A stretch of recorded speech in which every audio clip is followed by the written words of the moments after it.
아파트 같은 경우에 막 40억, 압구정 현대아파트 80억까지 갔었죠. 여기 아파트 한 6억 해요. 집값이 폭락하면 그만큼 들어가는 돈이 적어지니까 이거야말로 복지 아닌가.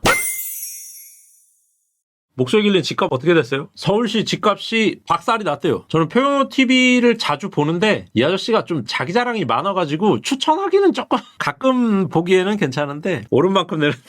우리나라에서 제일 비싼 집이 강남 한강뷰잖아요. 한강뷰 아파트들. 이 아파트들이 지금 평균 한 6, 7억 하락. 제가 살고 있는 아파트는 이 가격이 아예 안 돼요. 이 가격보다 한참 미친데 그냥 없어진 거지 아파트.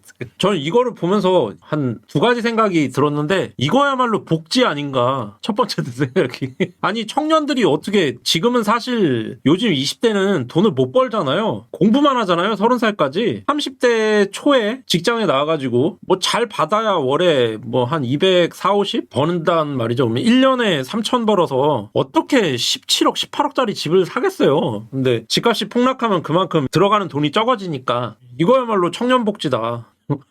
집값 내리는 거야말로 청년복지가 아닌가. 그 생각이 첫 번째 들었고, 또 하나 든 생각은 삼각형이잖아요, 서울이? 뭐 이렇게 생겼잖아요. 그래서 한강이 이렇게 흐른단 말이죠. 근데 요 부분만 무지하게 비싼 거 아닙니까, 결국에? 요 부분 중에서도 여기만큼. 색깔 바꿔서 그릴까? 딱 요 라인 맞춰가지고 요만큼. 한강이 보이는 부분. 아니 여기도 한강 보인단 말이지? 근데 왜 안 비쌀까? 한 요만큼 되겠다. 요만큼. 롯데월드 여기 있으니까. 요 부분만 미쳐 날뛰던 게 이제 우리나라 집값인데, 물론 대치동 해가지고 요쪽에도 하나 있어요. 요렇게 라인이. 여기 이제 학원가 잔뜩 있는. 그리고 요즘에 뜨는 요 성수동 라인이 있죠. 성수동 라인부터 요렇게 한남동 라인 요 정도만 비싸요. 사실 이런 데는 뭐 그렇게 안 비쌉니다. 그냥 그래요. 지방이랑 비슷한 데도 많아요. 제 아는 형님 하나가 거기가 어디냐 노도강이라 그래갖고 노원구, 도봉구, 강북구 요 세 개가 또 핫했었잖아요. 작년, 재작년, 재재작년 이럴 때 그 코로나 때부터 해갖고 노도강이 확 떴는데 그 중에 강북구 여기에 이제 아파트를 가진 형님이 있어요. 이 형님도 가격이 엄청 떨어졌다고 막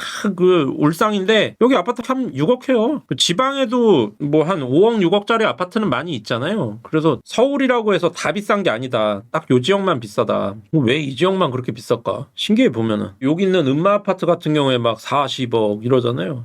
뭐 26에서 40억 하는 것 같더라고. 이 가격 편차도 너무 크고 압구정 현대아파트 80억까지 갔었죠. 이게 말이 되는 소리야?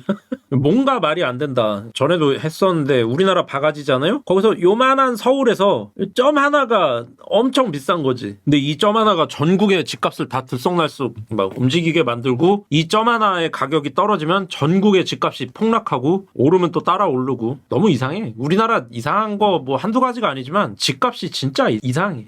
어떤 한 사람이 평생을 모아서 살 수 있는 가격을 아득히 넘어가가지고 가격대로 형성하고 대출이 아니면 집을 살 수 없게 만들고 그 가격을 조정하는 게 이 점 하나에 불과하다는 게 납득은 안 되는데 그게 현실이라는 게 레전드지 사실. 제가 지금 여기 평택 쪽 보고 있잖아요. 평택 아니면 요 위에 향동 보고 있는데 뭔가 희망찬 미래를 그려보게 돼요. 집값이 쭉쭉 내리니까 모아가지고는 택도 없는데 결국에는 대출 내야겠지만 왠지 가능성이 보이는 집값 좀 빨리 안정됐으면 좋겠다. 저는 한 30평대 아파트 기준으로 전국 평균 가격이 한 2억이면 적당하다고 봐요. 현재 우리나라 사람들 그 소득으로 봤을 때 요 정도로 내려갔으면 좋겠다라고 생각하는데 집 가진 사람들은 펄쩍 뛸 소리지. 그럼 나는 이라고 바로 목슬기님이 집을 얼마에 사셨는지 모르겠으나 저는 자택을 갖고 있습니다. 제 집을 갖고 있어요. 근데 저는 부동산 값은 좀 하락하는 게 맞다고 봅니다. 지금 많이 내려야 된다. 어떻게 될지는 모르겠는데 내려야겠다. 근데 제 그 전 처남 같은 경우에는 약간 시장론자라서 내리면 또 오른다 뭐 그런 의견을 갖고 있는 사람이 있어요. 그 사람은 이제 토목학 석사인데 그렇게 보더라고요. 우리나라 시장이 지금은 내렸지만 다시 반등할 거다라고 보더라고요. 근데 저는 인구가 계속 줄고 있어서 반등은 어렵고 약간 더 내린 다음에 그대로 갈 것이다. L자. 일본식 L자 경기로 갈 것 같다. 적어도 부동산은 L자 경기를 예측을 하고 있는 입장입니다. 전 처남은 다시 상승할 거라고 보고 있고 각자 판단 따라 가면 되는데 대출을 낸 사람들은 불쌍하지. 만약에 12억인데 아파트가 6억 대출 냈다. 6억 대출 원금 6억. 그래갖고 집을 샀다. 근데 6억이 빠져가지고 아파트가 6억이 됐다. 그러면 이게 녹는 게 아니라 이게 녹죠. 이게 녹고 나는 재산 빵원에 대출만 6억짜리 자산이 되는 거지. 그래서